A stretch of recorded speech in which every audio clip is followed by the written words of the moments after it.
Hello, I'm Mary Edwards, and I'm here with the beautiful Barbara Lamb on Connecting with the Stars. How are you today, Barbara? Oh, just fine, thank you. How about I'm good too. Barbara and I are just laughing because she was out sitting in the sun and fell asleep for an hour, and I just got back from an hour of playing tennis. We both live in California, and we are so lucky, and everyone's so lucky that if they're not getting flooded, that we have now had a bit of sunshine to give us our energy back, give us our vitamin D back that we were just saying. And also just how lucky we all are to have a roof over our heads and to have a patio or any place out in any park that's free and beautiful to lie on the grass or sit outside and hear the birds chirp. We are really lucky people on this planet, the beauty we have.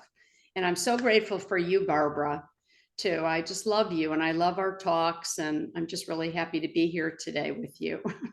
thank you, me too. And just so many blessings go from me, and I'm sure you, to all those people who don't have Yes, sunshine and who don't have a place to be safe and be outside.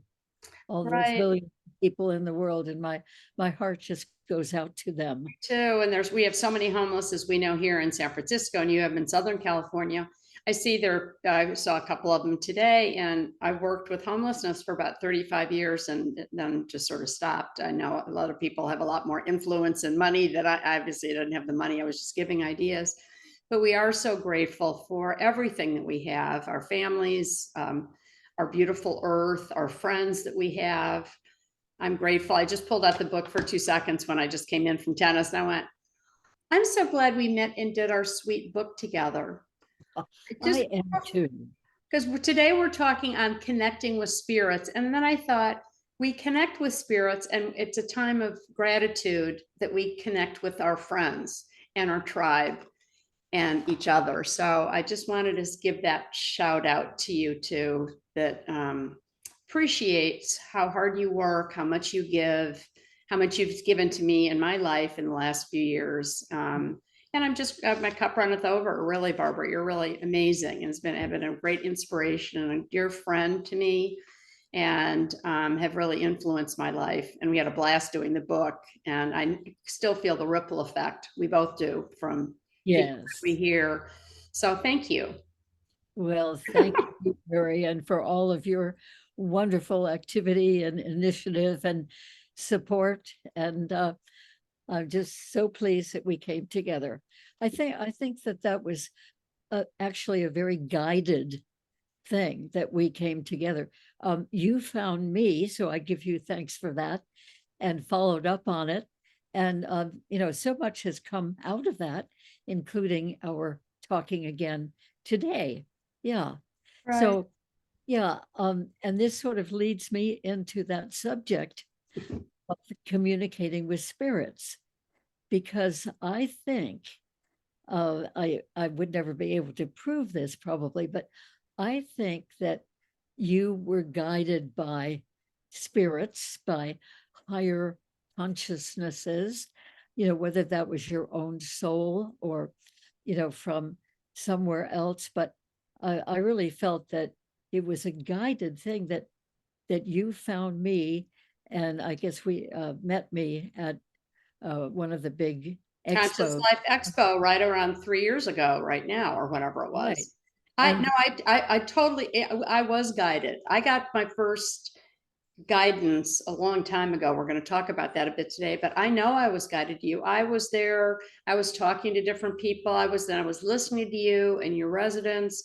And I walked up and then I said, I want to meet, want to talk to you. Can I fly down? And we came up with this idea that I wanted to do, because I got that first message from my Palladian, from my guides 15, 20 years ago to do a book on children. Well, little did I know that it would end up with us, but I knew that when I met you that I felt that we were connected. We definitely were connected. We can't yeah, prove it either, but we know when we meet people that are special and that we trust and love and have something to exchange, whether it be a book or just good tidings. But there was something we were learning from each other, and I definitely I was going to bring that up today too. So I Yeah. believe there are no coinky dinks in life. I believe everything is synchronistic and for a purpose. And I've been guided my whole life, and so have you. And I think one of the beautiful things about what we're talking about today is the acceptance of that and the joy in that. Because Yeah. and now that the pace is accelerating and we are coming back into this renaissance and the love is lifting, the the consciousness is unifying.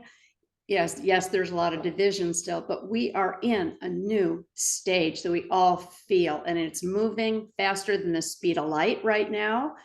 And to take time to talk about this is really important for all of us to not only have the gratitude, but also to know that we are meant. Thank you so much to have me come up and say, Barbara, you're it. And then I was persistent and kept calling you and flew down to San Diego. It was like I had a lot of money to do that.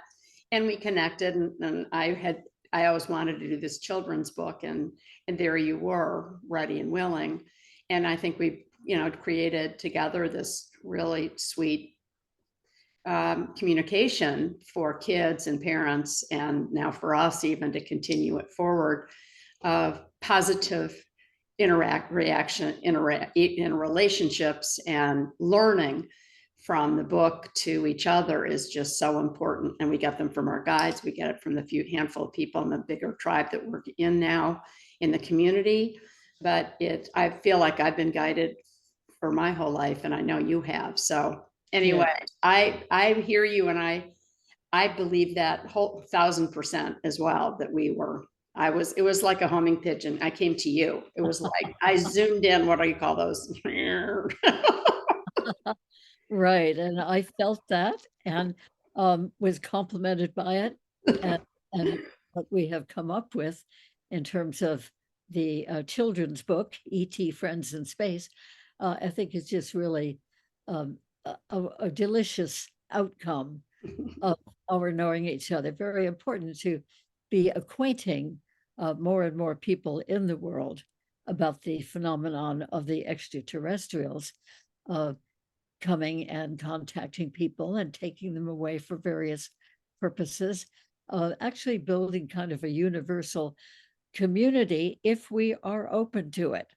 Absolutely. If we are open to the possibilities that, and not, we're in the love and the openness and not the fear and the thing, which we definitely are not. And that's what this year is all about, and next year's about. And that's why this is such an incredible time that we continue talking. And Yeah. our conversations get deeper and more meaningful because we're all starting to live it more, even more, and even faster. All the Yeah. depths, the dimensions, and the parallel universes. I mean, every day is a new day of learning and exchange and knowledge. Yes. How exciting. So anyway, let's get into the subject about connecting with spirits. I will say immediately that I did not grow up with any sense whatsoever that after people died, that they would continue in consciousness. That just wasn't part of my upbringing. And so I did not have that in mind at all into my adulthood. And when I was about 35 years old, one night I had a very vivid visual visit with my favorite aunt who had died 2.5 years earlier.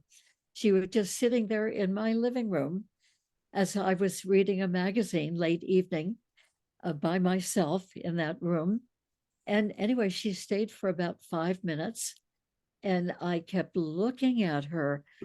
Am I really seeing this? And I looked at all the details of her hair and her glasses and her clothes and her jewelry and her ring on her finger and her shoes, everything like exactly as she used to wear when she would get dressed up. And I thought, how can this be? This means that she's a ghost because I know she died, and I don't believe in ghosts. So what is this? Anyway, it really was very nice, and I had loved that aunt very much, and so it was nice to have her visit. But my mind was saying, "What?" I did not have the concepts or the knowledge about that sort of thing. So that's why it was hard for me to believe. But it really was a very good experience. And after about 5 minutes, I could feel my heart racing like mad, and thought, I better do something here. I better change this because I might have a heart attack with my heart beating like that. I wasn't feeling any pain, but still. And so I kind of wiggled around and put the magazine on the table next to me and shifted my position. And then when I looked back where I had seen her, I didn't see her anymore. I don't know if that means that she wasn't there or I just didn't have the eyes to see, you know. But anyway, that opened the door to me to all these big questions about the hereafter, what happens to us after we physically die. And I did 4 years later get validation about that experience when I went to a short seminar called The Naturalness of the Supernatural. And that seminar was excellent because they actually asked us to tell about any unusual experiences that we've had that we might be wondering about. So I told about that experience, and the teacher of the group said, "Oh, yes, that's completely natural that our loved ones, after they go on into the non-physical realm, they're very conscious and very aware. They continue loving us and being interested in us, and they visit us. They visit us way more often than we can even imagine." And so it was very usual that she was there. The unusual part about it was that she was able to somehow manifest herself to look completely like the physical form that she had had in life. And that's what was so convincing to me, that all the details of herself and her clothing and accoutrements were hers, that I remembered so well. So that just stayed with me as sort of a nice feeling of support. And then about 12 years later, my own father died, and he died very suddenly in Connecticut, and I was in California. So I didn't have any chance to know that he was going. It was a very sudden death. And but he came to me one day when I was in a meditation in a class that I was taking for professional advancement. And during the meditation, he just was there, just like right out in front of me, about a foot in front of me, his face and neck and shoulders, and in Technicolor. And he was just beaming. Oh, And his blue eyes were sparkling, and he had a big smile on his face. He was looking directly at me. And he said, now nobody else heard this, but I heard it. He said, "This is absolutely great." And then he laughed and had the biggest smile I had ever seen on him. And he was just radiating with happiness, and I think wanted me to know that even though he had physically died, that he was even more fine than ever. because So, we never leave, right? That we learn that we never leave when we have those experiences, right? Wow, what a special, beautiful. oh, it just warmed my heart so much. I was so happy for him and happy that he could get through somehow uh, to my being aware of him. And I was so happy that I just started crying and sobbing, not because I was sad, but because I just was so overcome with wonder and amazement and feeling blessed to Mhm. have the experience. So I sobbed for about 3 hours The joyful cry of Yeah, happiness, right?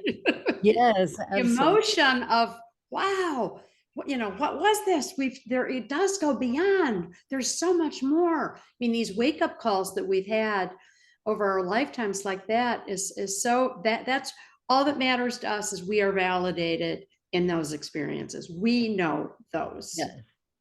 And then a couple of years later, my mother suddenly died back in Connecticut in a car accident.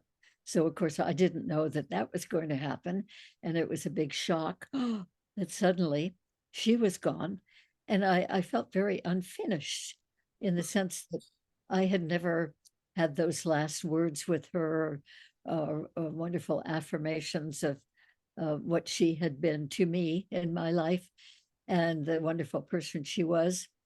And so after the funeral and everything back east, I came back to Southern California and arranged to go out to a retreat center in the desert that I had been to before and to be able to use the meditation room to do a solitary meditation in honor of my mother.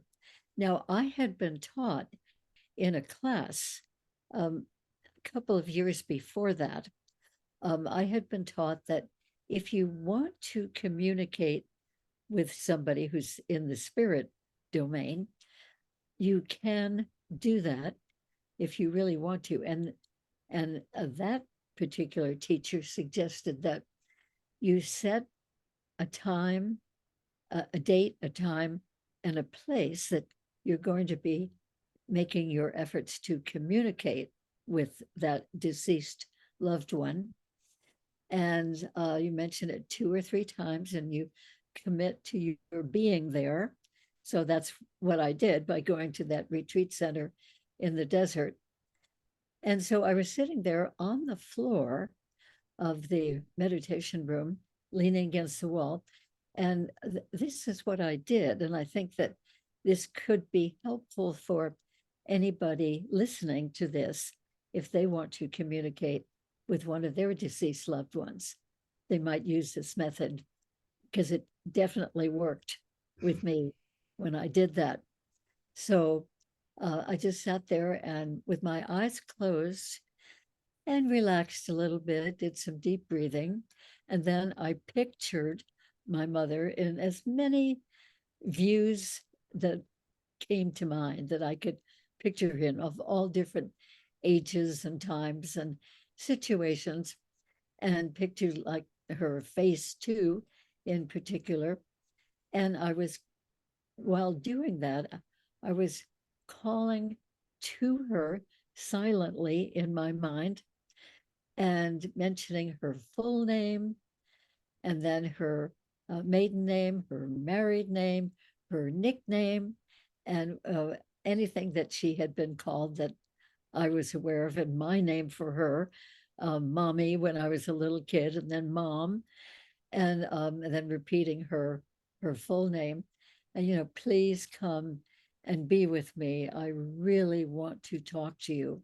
So after a few minutes of doing that, suddenly there she was right in front of me. And I don't know if we could say that that was an image of her or it was her, but it certainly seemed like it was her. And that was wonderful. She just stayed there for several minutes and I expressed all the things that I had wanted to express to her. And I was so grateful to be able to do that. And it certainly seemed like she was receiving all of that. They were all compliments. And then when that seemed to be through, she said, "Oh, come with me. I want to show you something." Now, come with her. When you really think about that, that's pretty unusual because she was in the non physical spiritual dimension and I was here in the physical 3D dimension. But she said, "It's okay. Just come with me." She was sort of waving me on, come with me. So the next thing I knew, I was with her in a different realm. a different domain. Now, as I look back on it, I think I must have been in an out-of-body experience. And I had already had some out-of-body experiences before then. So it seems to me that that's probably how it happened, that I could go with her into her realm, her dimension. And there she showed me how she had a wonderful reuniting with her own mother. And her own mother had died when my mother was 3 years old. Oh, So, yeah. So she'd grown up all of those years. She lived till 83. And so she, um, all of those years of her life, she had not had a mother or even a stepmother after the mother died. So, and I knew that she missed that in her life. And I always had sympathy for her for not having a mother. And so she made a point of showing me, because she knew I would care about that, showing me how she actually, in the spirit realm, reconnected with her own mother. And they had the most wonderful, loving embrace when my mother recognized who she was, her mother was. And I just, again, started sobbing with joy and gratitude and wonder and the blessing of getting to know that that had happened. I was so happy for my mother and her mother. And I sobbed for about 3 or 4 hours after that too, just with the overwhelming gratitude and and joy. Wow. joy Yes. that I felt. So Wow. so that was really great. So in the first two instances I have just mentioned with my aunt and my father, they initiated it and they came to me. And then with my mother, I was the one who initiated it and she responded and came to me. So I think that that's a wonderful thing, that there really is a two-way street, that we can have visits in those ways. So then we'll go on from here. And in Egypt, this was right around those same years in the early 1980s. I went to Egypt and one night was sitting on top of the Great Pyramid, which three others and I had climbed, sitting up there on one of the blocks on the very top of the pyramid, meditating. We were silent. We were waiting for sunrise and having a wonderful meditation up there. And it was very cold, actually, because this was probably at around 2 or 3 o'clock in the morning. But anyway, suddenly, as I was sitting there meditating, I felt a very warm energy, like a warm blanket almost, coming from the right side of me and embracing me from that side. And I thought, oh, that's nice. I wonder what that is. And then in my own head, I heard my father's voice. So this was his second visit. He was visiting. He had been just cruising around the world in his spirit form. And this was about a year and a half after he had died. He was just cruising around and came across me sitting on top of the Great Pyramid and was very drawn to that and gave me this wonderful embrace, which felt like a warm energy, and stayed for several minutes and was telling me about all the joy that he was having in traveling around the world and how easy it is when you don't have a body. And he said, all you do is think about where you want to be and you're instantly there. There's not even a gap of a second. You think about being in Istanbul and you're in Istanbul. And you think about wanting to be in Beijing and you're in Beijing, or wherever you want to go. And he also said that on this particular occasion, he was slowing it down so he could really savor the travel in this mode. And he was just cruising slowly across North Africa, across the deserts, and kept heading east, he said.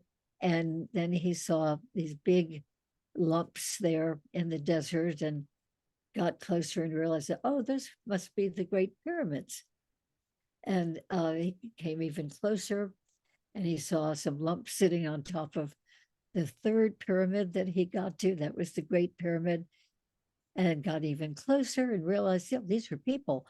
Oh, this is my daughter sitting here on top of the pyramid. Oh, he wasn't looking for you? Or you don't think he really wasn't? So he just was cruising. Right. And I Wow, was sitting on top of the that's pyramid. crazy. Of course, I don't usually do. and he came across me by chance.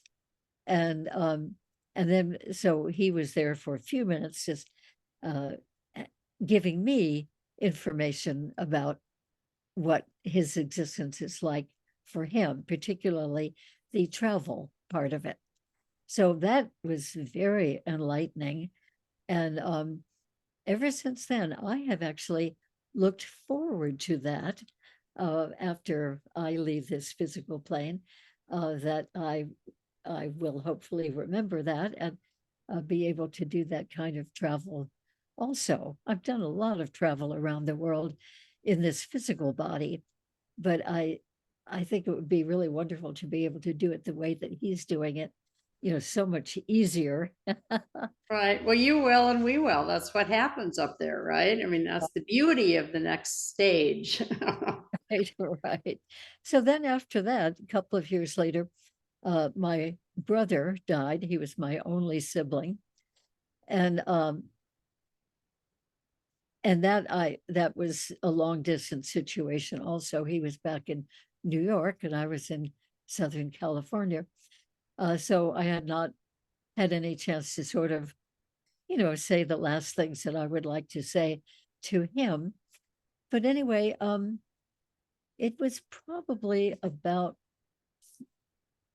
3 or 4, maybe 5 years later that I was in London with my husband, and we were going to go to a matinee. And so it was daylight, and we had parked the car on a side street in London near the theater. And my husband was getting something out of the trunk. They call it the boot of the car. And while I was just sort of standing there waiting, I looked around and looked over at the sidewalk, which was probably about 40 feet away. And I noticed that there was this very tall, elegant man walking along with a very formal, dark black coat, quite long, and dark trousers, and looking very, very debonair, very Depa. elegant. Yeah. And I just noticed that. And then I happened to look at the face of that man and I realized, oh, that's George. That's my brother who had died, a very few years earlier. And when he saw me recognize him, he smiled and he nodded a couple of times, as if, at least I'm interpreting it as if to say, yes, that's right. You see me, I am here, I am visiting quickly. And so it was a quick visit, and he continued to walk along the sidewalk. And I was, in the meantime, asking my husband to quick, get out of the trunk of the car. And look, this is my brother. I want you to see him. But by the time my husband did come out of the trunk, straighten up again, and I looked around and my brother was gone. I think that he sort of went poofed, back into his dimension. But that was very, Did he very, look young? Because I know people say, and you're ageless when you go up there and everyone looks young. Did he look a different age to you, or did he put himself in a form that you guys were a similar age? Or how did yeah, you he was two picture years him old. other than he was very stylish in this Yeah, English pub? in life, he had been very stylish. He very, very successful financially. And definitely, I had seen him in many situations in which he looked like just the most elegant man in the world, and that's how he presented himself. So that was another reason why I felt convinced it was really my brother, but especially with that smile and that nod that he gave me when he could see I was recognizing him. Um, that was wonderful. So there was no verbal exchange, but it was a very lovely visit. And then another time, oh, probably just a very few years after that, I was in a sweat lodge experience in Kansas with a group of Native Americans. And they always have a part of their sweat lodge ceremony where they say, all right, now it's time for the ancestors to visit. And I was just, sitting there in this meditation. And suddenly I was aware that up at the top of the hut, which is not very high, of the sweat lodge, I had a very strong sense and even a glimpse of the face of my brother. And this was not a long connection, but it's just like he sort of popped in, knowing that this would be a time, if ever, when I would be able to be aware of him. I think that spirits tend to come to us when we are going to be open to them. So in many, many cases that I've heard of from other people and even myself, a loved one in spirit will come to us in a dream. Mhm. And it's always a very, very vivid dream. So my husband, Warren, after he died, about a month and a half or 2 months later, after he suddenly passed away, that I was dreaming at night, and he came in a very, very vivid dream in which we had a wonderful embrace, and I could feel that embrace. Now, I've had many dreams, like we all do, and usually I don't really feel something in that dream. But in this dream, I definitely did feel his embrace and knew, okay, he's really here right now.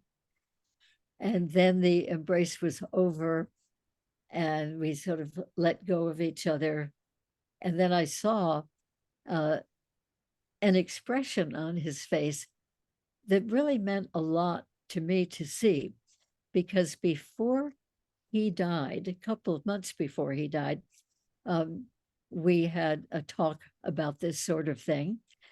And I said, so do you think that there's anything that you're going to be experiencing after you leave this physical life, after you die? And he said, no. And I said, oh, um, you don't think there'll be any kind of awareness and consciousness at all? And he said, no. And I said, oh, well, how is that for you to see it that way? And he said, because I, had already had all these experiences, which I just shared with you. So he said, oh, that's okay, that's fine. He said, I've had a long life, and he listed some of the wonderful things that he and people that he had had in his life. And then he said, and that's enough. So I left it there. So in this dream, when I think he came, he had the expression on his face Oh, as if to say, yeah, yeah, yeah, you were right. Like, yeah, I get it now. I didn't think there was anything like this, but there is. Yeah, Oh, so that was great, that he could get through that disbelief when he was actually making that transition and going into that other state of being, which is just consciousness without the body. Um, just wonderful that he could now kind of admit it, that no, he didn't believe in this at all, but yes, it's now. true. It's true. Guess what? So anyway, so that Oh, was not only a wonderful experience for me, but an additional um, reinforcement, validation of the fact that, we really do continue after physically dying. And I certainly have changed my point of view on that. That's for sure.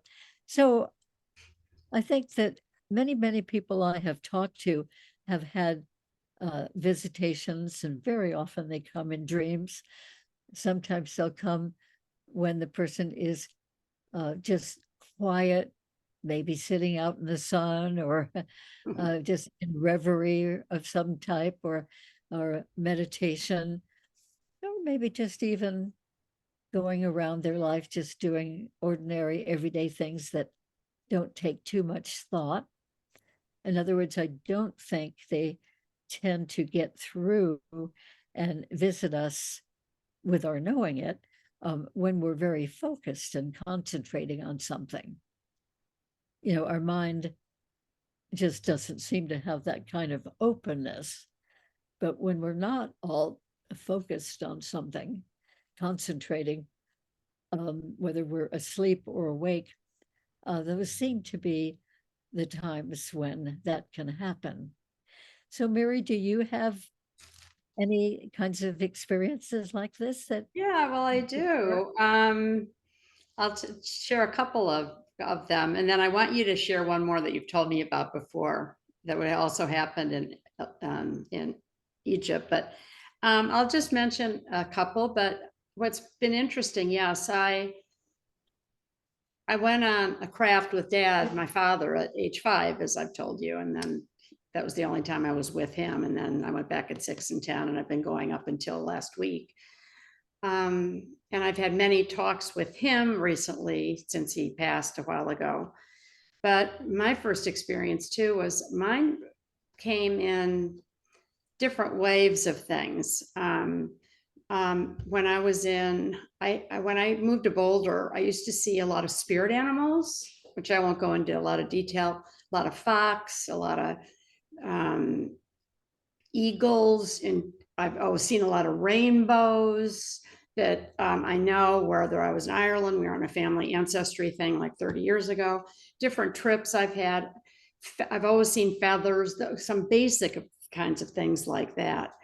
But when the and I just had a fox 2 days ago. I live in San Francisco. I don't see many fox in my neighborhood.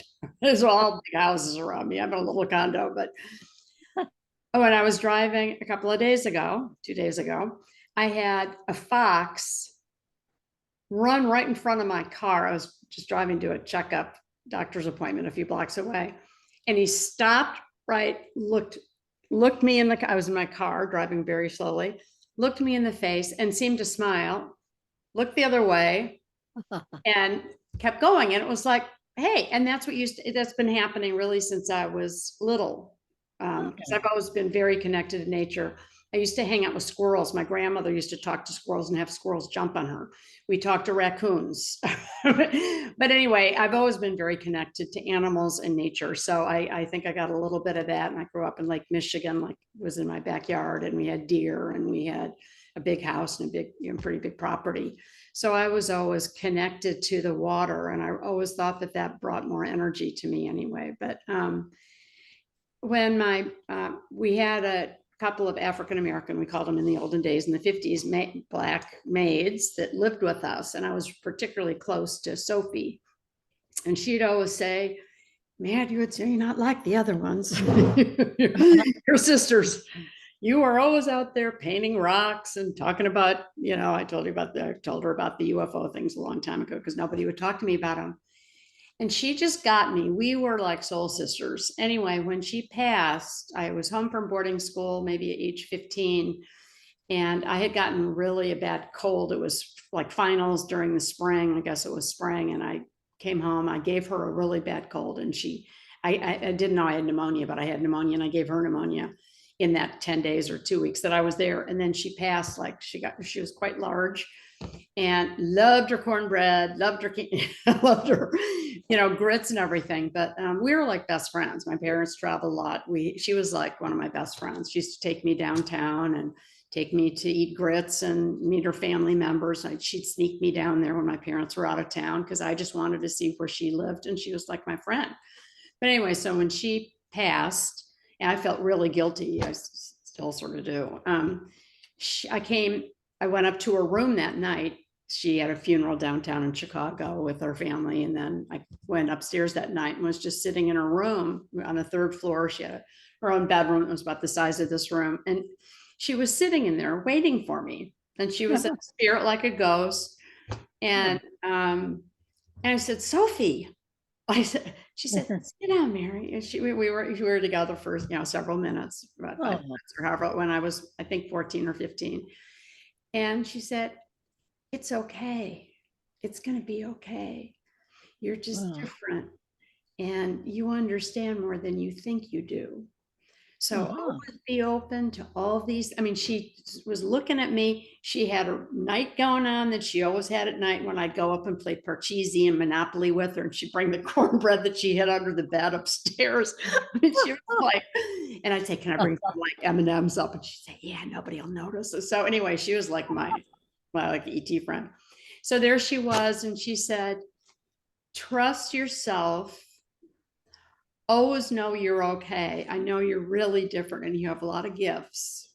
And someday when you're older, you will understand them." I'm about to start crying. I haven't thought of Sophie for a long time. I mean, I think of her often, but I haven't talked about her for a long time. Anyway, so she was with me and gave me a big smile, and then poof, was away. And I told my parents about it the next day, and Mom said, "Oh, you have that imagination, just like you were on a spacecraft, and just like you saw these ETs and all these animals." And and then after that, when my grandmother, who was my really good friend, and I knew she was very different and way out there, very sort of a hermit like me, made clothes, really creative. I'd sit at her feet. She taught me how to sew. We were very, very close. She was not social, but she was like always outside in the garden, growing things, planting things. I was out there all the time. They know that I was an outdoor person. My grandfather used to create an ice skating rink about the size of that patio out there. He'd sit out there all night long, freezing water over in their backyard. They had a huge backyard with tons of trees and a lot of critters and stuff. It's a beautiful house. He was an architect. And so I could skate when I came to visit them. And neither of my sisters skated. My dad was captain of crew at Princeton and stuff. He didn't want to skate. But anyway, so I got into architecture because of him, and he standardized 2x4s. I loved construction sites because of him. And then Ghani, my grandmother, Elizabeth Sherman, was just the most elegant, really basic, grew up in a huge ranch. Anyway, and she loved animals and spoke fluent Spanish because she grew up in Texas on this big ranch, and she didn't care about money and all the stuff that a lot of the people in her neighborhood did.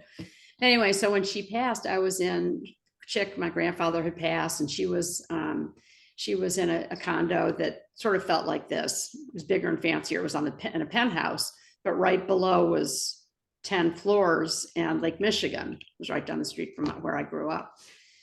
So we'd see her every day, and I'd ride my bike whenever I was home. I'd go see her a lot.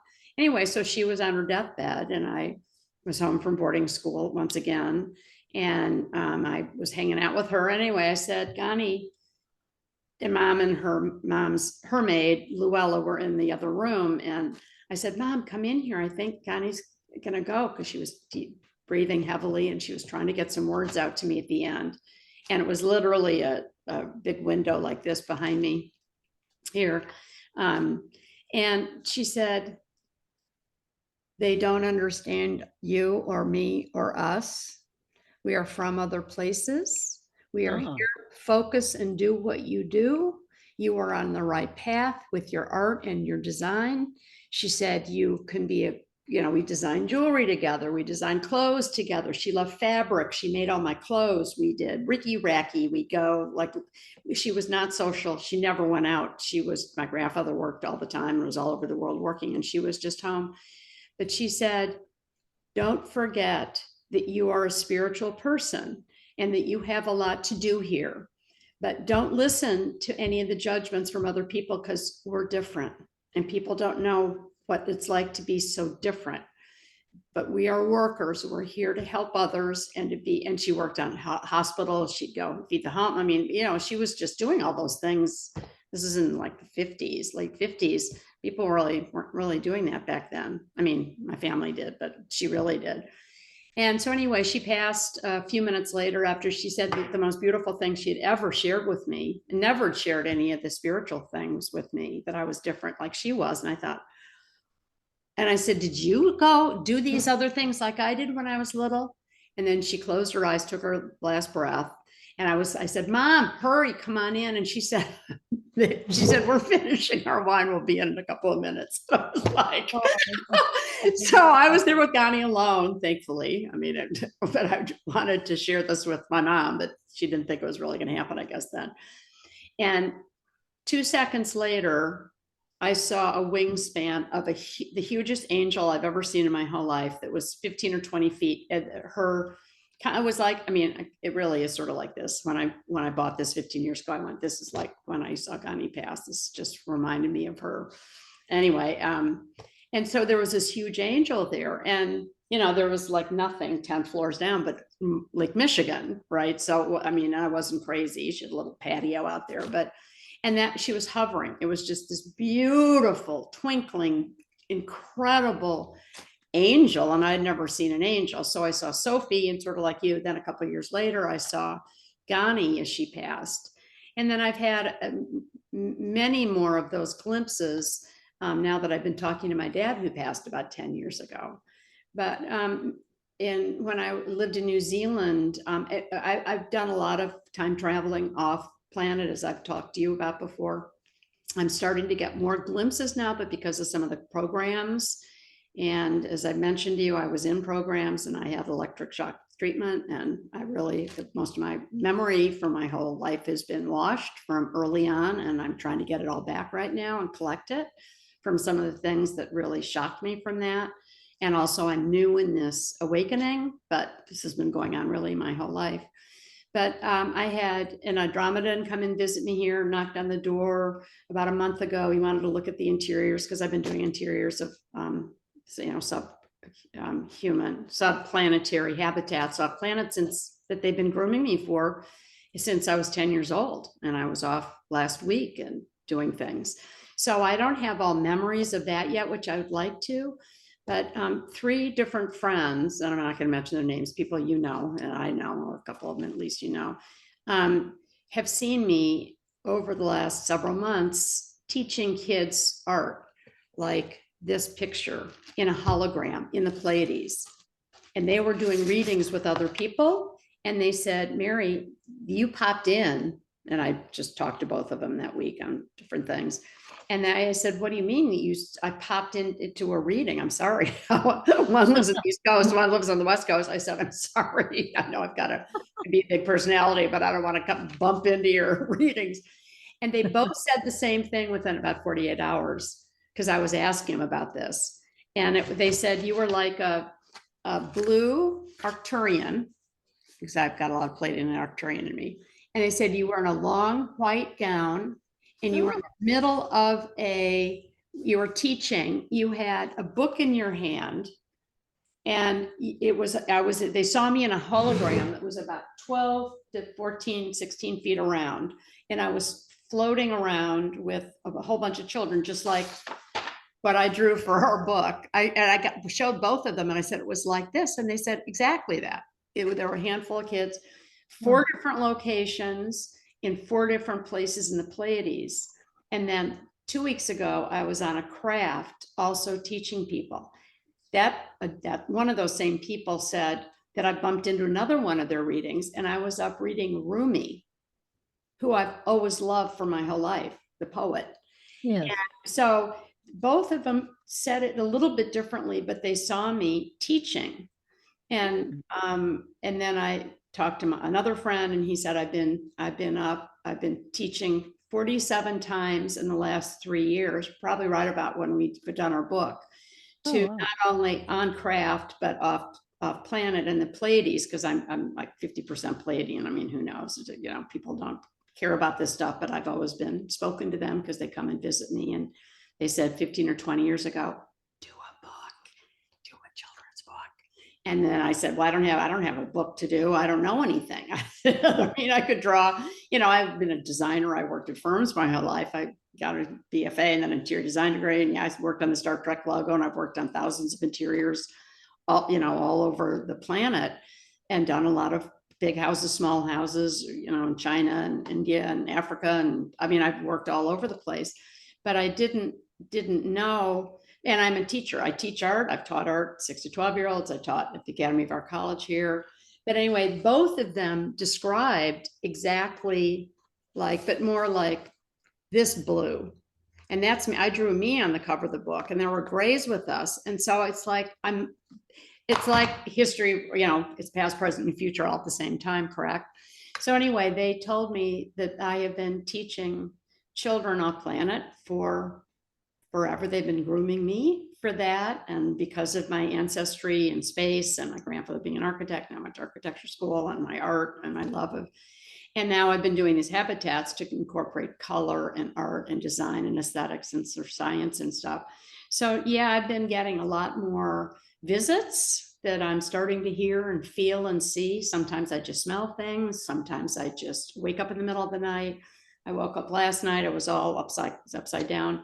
I know I've been taken off a lot. The Pleiadians come and take me, and I hope I can really remember more as I been doing a lot of work, as you know, particularly in the last few months, in the last few years. I stopped everything else, and all I want to do is help other people get out of fear and get into more love and get into imagination and creativity. I can dive into that in 5 seconds, and I'm gone. I can draw, I can create stuff all day long, all night long. But getting some of the things that happened in my childhood that I know now was all part of helping humanity.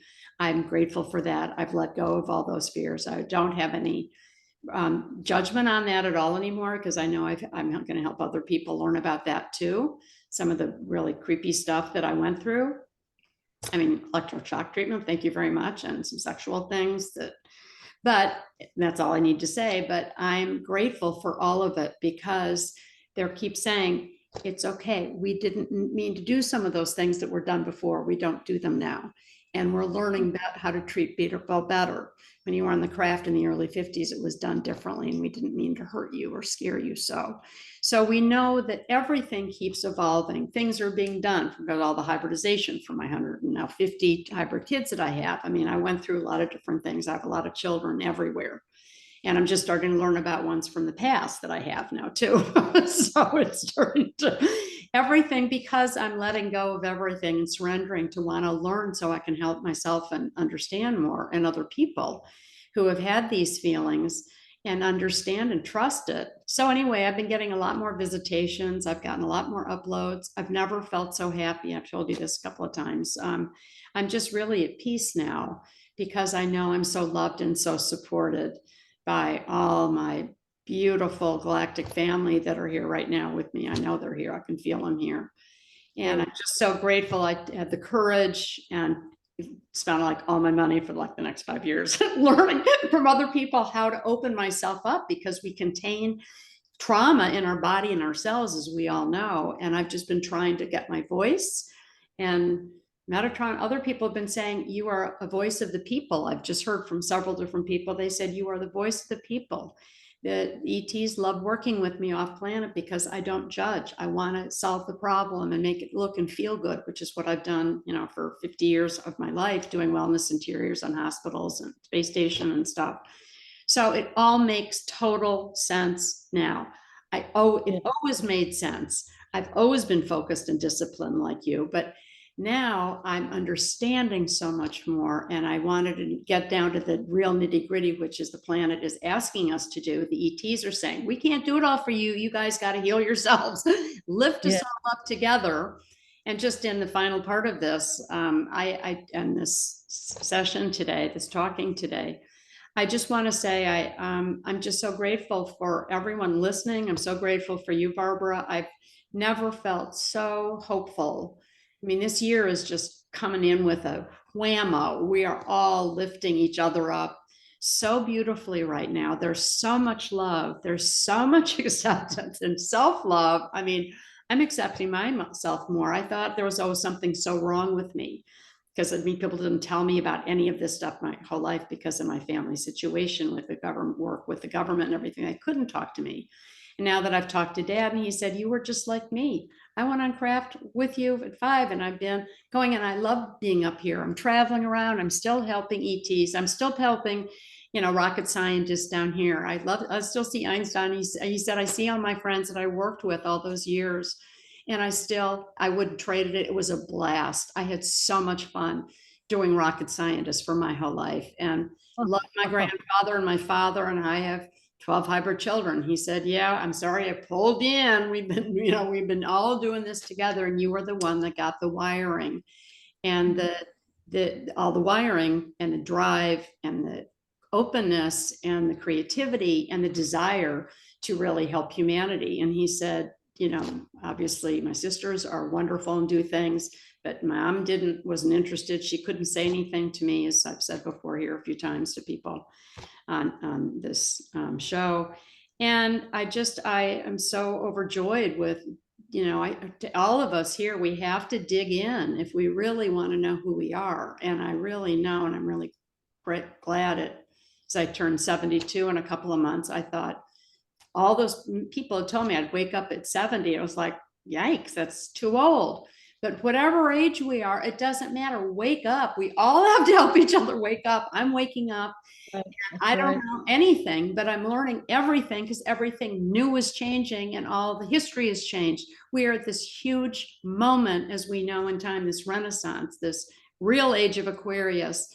And let's just all be as kind to each other as we can and open our hearts up and listen to everybody's story, because maybe people, a couple of people have said, how can you be doing a planet? I said, well, I don't know. How do you do what you do? I mean, we all just have, we do. I don't make this up. I mean, do I want to make this up? Like, you want some 30 times electric shock? No, thank you. But I'm here, and I'm better than I've ever been, and happier than I've ever been, because I've been asking and asking and asking everybody up there and a lot of people down here for support to help me move through this and redo my DNA and upgrade my blueprint and getting rid of some of the contracts that I agreed to, because we all have to keep cleaning ourselves out and get the cooties out. And I keep saying, get the Roto-Rooter. I am so tired of carrying some of this judgment and attitude around for so long. And I'm just so grateful to you and others who have been there along the way to help me do that